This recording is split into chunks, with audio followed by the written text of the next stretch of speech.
여러분 안녕하십니까? 위클리 서울 시작합니다. 첫 소식입니다.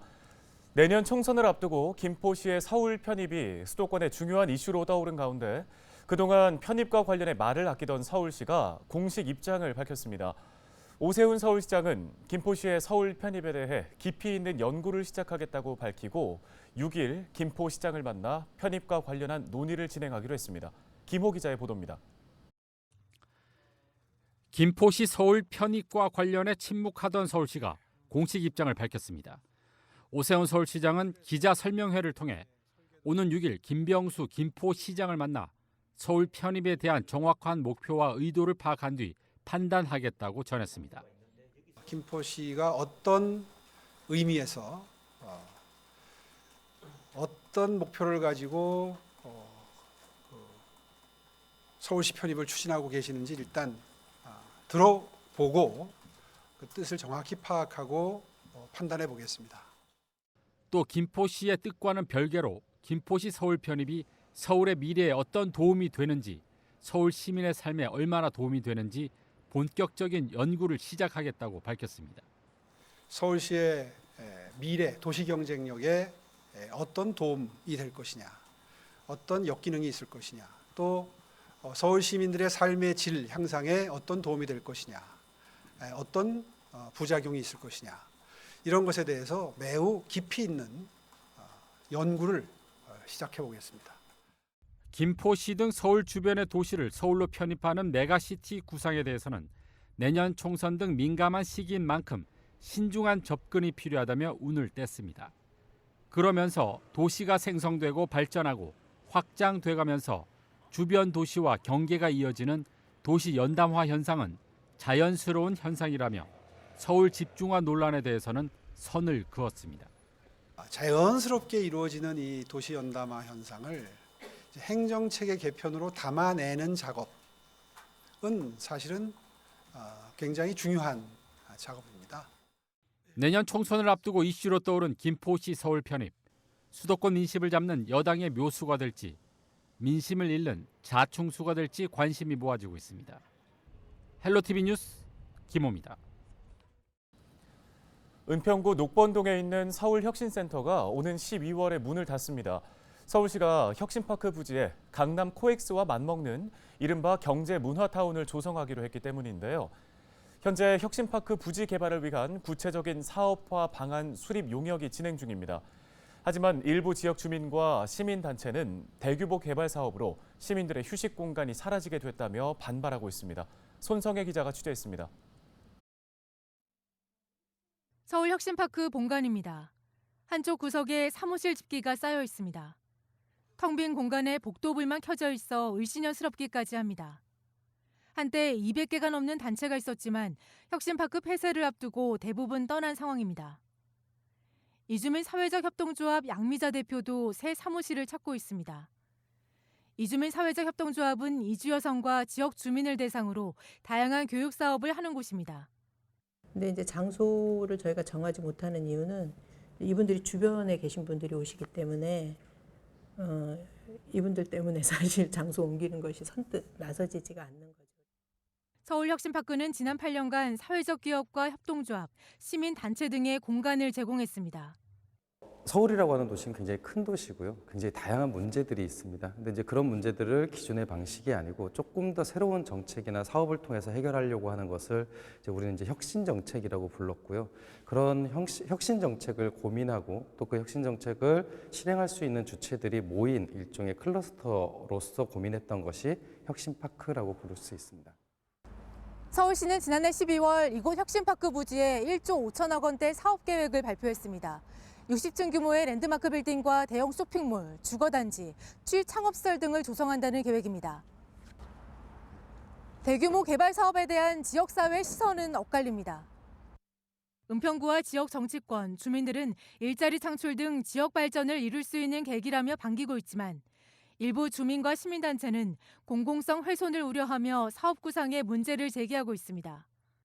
개발을 좀 통해서 이익을 얻고자 하는 개발업자라든가 땅을 갖고 있는 주변에 땅을 갖고 계신 분이라든가 이런 분들에게는 좀 유리할 수 있다고 보여져요. 그런데 한쪽에서는 이 땅이 서울에 얼마 남지 않은 공공의 땅이고 또 녹지 공간이고 이게 은평 주민이나 서울 시민을 향해서 진정한 의미에서 공공의 것으로 쓰여질 수 있느냐에 대해서는 저희는 의문점을 많이 갖고 있고요. 절차적인 문제도 지적합니다. 이 공간을 계획하는 데 있어서 서울시는 단 한 차례도 은평 구민들과 서울 시민들에게 의견을 묻지 않았습니다.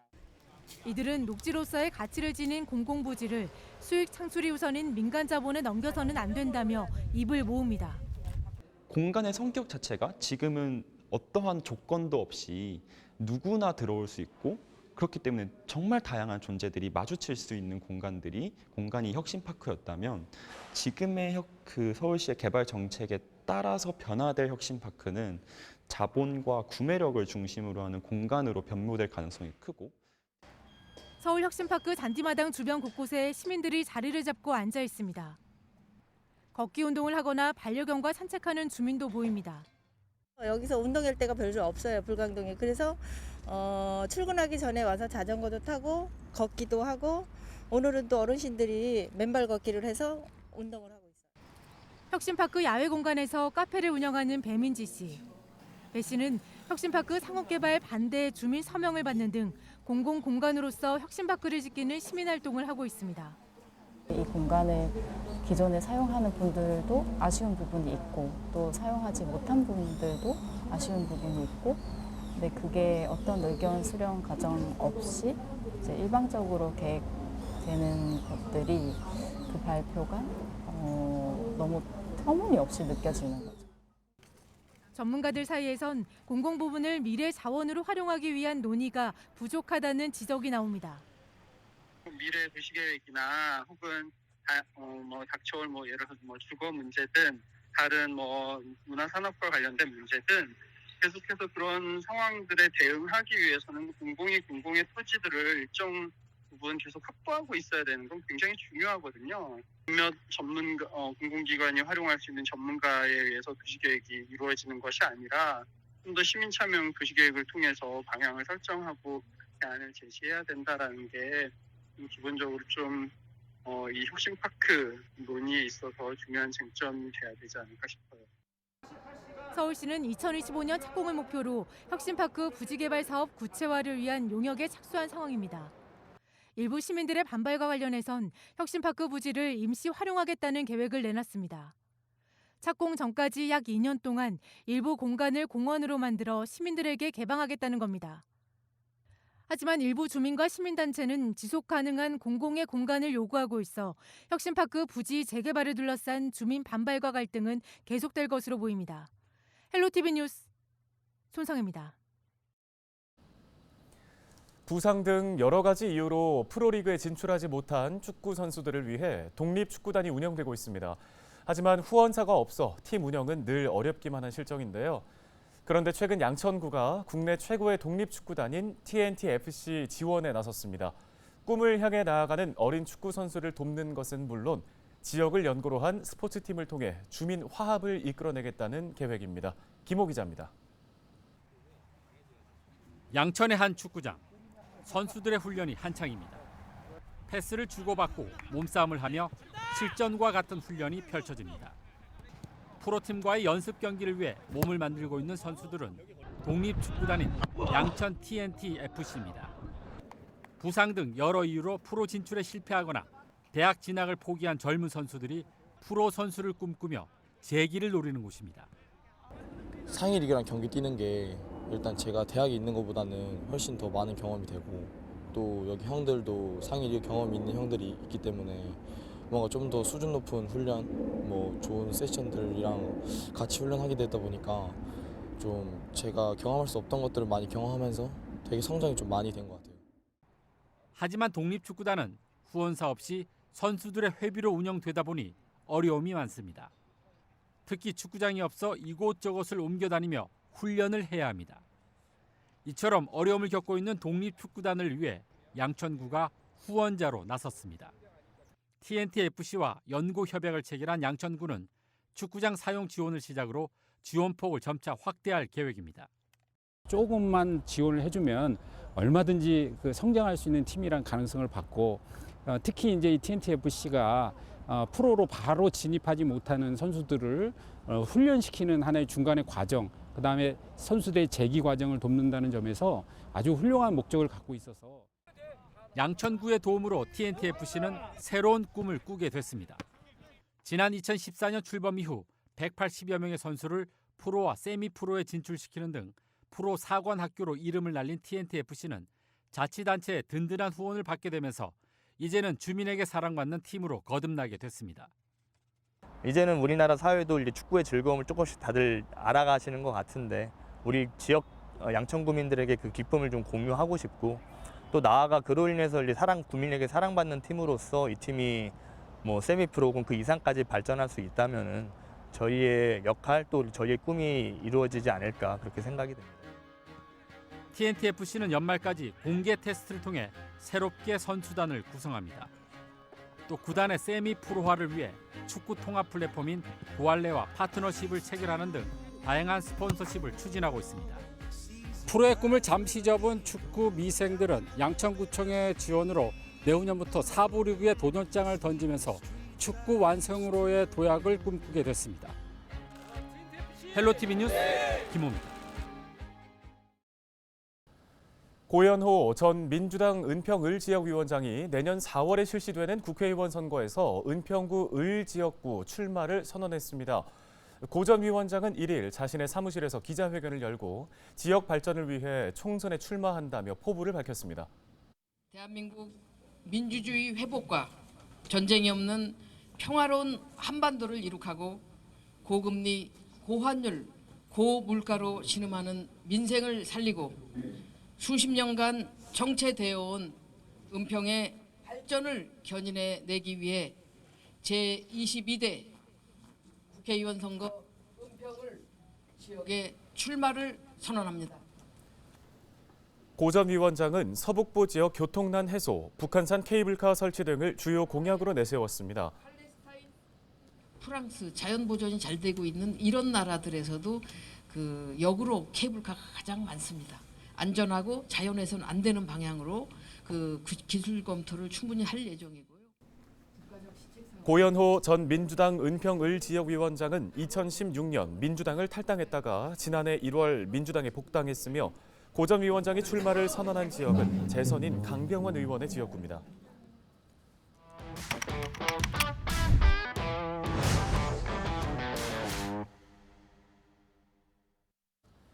다음 소식입니다. 아이 이름 어떻게 지으셨나요? 각 시대별로 선호하는 이름에도 유행이 있고 부모들의 선호 역시 달라진다고 하는데요. 뉴스토리에서 자세하게 살펴보겠습니다. 아이를 낳고 가장 고민하는 것, 이름을 뭘로 정하냐입니다. 이름에도 유행이 있는데요. 시대별로 출생신고한 이름 순위를 보면 그 흐름을 알 수 있습니다. 남자 이름의 경우 1940년대에서 60년대까지는 누구나 한 번쯤은 들어봤을 법한 이름인 영수가 가장 인기를 끌었습니다. 1970년대는 정훈, 1980년대에서 90년대 지훈을 거쳐 2000년대 이후 민준이라는 이름이 인기를 얻었습니다. 여자 이름의 경우 1940년대 영자, 50년대 영숙, 60년대 미숙을 거쳐 70년대 은주, 80년대 지혜, 90년대에서 2000년대 유진 순으로 많이 선택됐습니다. 2023년 올해 가장 인기 있었던 이름은 뭘까요? 남자는 이준이 출생신고된 이름의 7%를 넘기며 가장 많았고 여자는 서아가 8% 이상으로 높은 인기를 끌었습니다. 주기가 전에는 한 10년 정도 주기로 이름이 어떤 스타일이 바뀌었다라고 하면 요즘은 5년 주기로 바뀌는 것 같은데 앞으로 점점 더 빨라져요. 그래서 조금이라도 흔하면 안 하려고 그래요. 그래서 가장 많이 하는 이야기는 흔하지 않은 이름, 특별한 이름을 지어달라, 세련된 이름을 지어달라 이러는데 또 하나 더 본다 그러면 드라마 유행에 따라서 영화 배우나 탤런트 좀 미남 미녀들 이름, 예를 들어 차은우가 인기거니까 은우라고 이름 지어달라 하는 사람도 굉장히 많습니다. 우리말 한글 이름을 선호하는 경향도 커졌습니다. 사주나 이런 것들에 대한 뜻에 대한 그런 거를 조금 한자로 짓는 것보다는 그냥 그런 거에 연연하지 않고 한글 이름으로 갔으면 좋겠다라는 생각이 들어서 제 이름이 워낙 특이해서 발음하기도 어려워가지고 아기 이름은 좀 더 발음하기도 편하고 사람들이 잘 불러줄 수 있는 이름이었으면 좋겠어서 다원이라고 지었습니다. 한자를 요즘에 많이 쓰지도 않고 개인적으로 한자를 표기해야 되는 것도 사실 많이 귀찮기도 하고 2013년도 7.4%였던 한글 이름 비율은 매년 꾸준한 증가세를 보이며 지난해 14.8%를 기록했고 9년 만에 2배가 늘었습니다. 한글 이름하고 이제 한자 이름을 원하는 게 세대 간의 차이예요. 젊은 사람들은 한글 이름을 짓고 싶어요. 그래서 간혹 할아버지 할머니들 와서 그래요. 우리 며느리나 자식은 한글 이름을 집에서 그냥 짓겠다고 하는데 그래도 그런 게 아니지 않느냐. 그럼 이제 완충점을 찾는 게 아까 이야기했죠. 그럼 어머님이 원하시는 대로 한자도 들어가고 느끼는 한글 같게 해주겠다 이렇게. 그러고 보면 추세는 결국은 한글 이름을 선호하는 추세 쪽으로 가고 있는 중이에요. 우리말 이름을 선호하는 경향에 더해 아이가 더 넓은 세상에 나갈 것을 대비해 한국어로도 영어로도 함께 쓸 수 있는 글로벌한 이름을 짓는 경우도 늘고 있습니다. 한글 발음과 영어 발음과 한자 뜻까지 동시에 할 수 있는 게 무엇일까라고 찾고 있었고, 그리고 한글 받침이 있으면 조금 발음하기 힘들더라고요. 그래서 받침이 없는 걸로 좀 찾다 보니까 껄껄 웃을 하자에 이로울 이로 짓게 되었습니다. 받침 없는 이름. 국제 시대가 되다 보니까 그래. 우리가 받침이 많은 이름은 영문으로 표기하기도 어렵고 발음하기도 어려워요. 근데 요즘 외국에도 많이 나가고 이러니까 외국에서도 발음하기 쉬운 이름. 결국은 받침이 없는 이름들을 많이 원해요. 그러다 보니까 사실 영어 같은 이름도 나오고 심지어는 일본어 같은 이름도. 내가 그의 이름을 불러주기 전에 그는 다만 하나의 몸짓에 지나지 않았다. 내가 그의 이름을 불러주었을 때 그는 나에게로 와서 꽃이 되었다. 김춘수의 시 꽃입니다. 이름을 짓고 부른다는 것은 한 존재의 정체성과 의미, 가치를 담는 일입니다. 내 아이 혹은 나에게 주는 가장 큰 선물인 이름. 선호하는 이름이 시대별로 달라지는 것에는 중요하게 생각하는 삶의 방식과 가치의 변화가 반영된 것이 아닐까요?